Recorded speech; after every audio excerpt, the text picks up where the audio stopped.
when you look at the world as it is today, think about what everybody is seeing on their phones on a daily basis. They're seeing 6-year-old Sidra with her legs blown off, and the blast of the bomb means that her corpse is hanging on the wall inside Gaza itself. And then we have people coming out and saying this is justified, this is a war, casualties happen in war. We see Hind Rajab, a 6-year-old girl who's in a car desperately calling for help, saying I'm scared, my family around me are dead. The ambulance comes to rescue her, the Israelis bomb the ambulance, and she dies surrounded by the corpses of her family in the cold.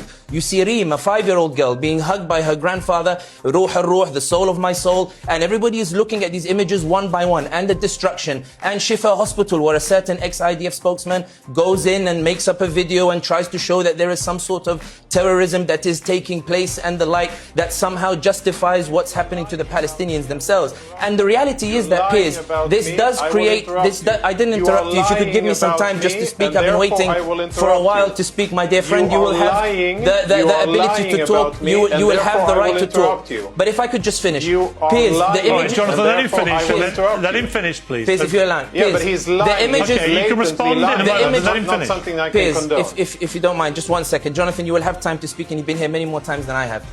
The reality is that when people are seeing all of these images in America, in Paris, in Berlin, and the like, and they're asking, Piers, they're saying, what crime did that child kill? You were with Tucker Carlson, Piers, the other day, who said to you, what crime did that child commit that she should be killed? What crime did the child, 6-year-old, who's now in Doha, have been evacuated from Gaza, who has 3 limbs blown off and has only 2 fingers left in her hand? What crime did she commit whereby she should have been bombed and been in this particular situation that she finds herself in? And when they turn on Piers Morgan Uncensored, and Piers, by the way, I will say, your tweet yesterday was phenomenal when you called him the Bondi hero, trying to cut the crossroads in which people were trying to stoke hatred and the like. But when people come on and they turn on the news and they find justifications for what's happening, they find people saying, listen, it is what it is, you just have to get over it. It's natural for hatred to fester in such hearts that results in a heightened sense of hatred, not just anti-Semitism, but Islamophobia and hate against people around the world. What was magnificent about what Ahmed al-Ahmed did, he rejected that hatred.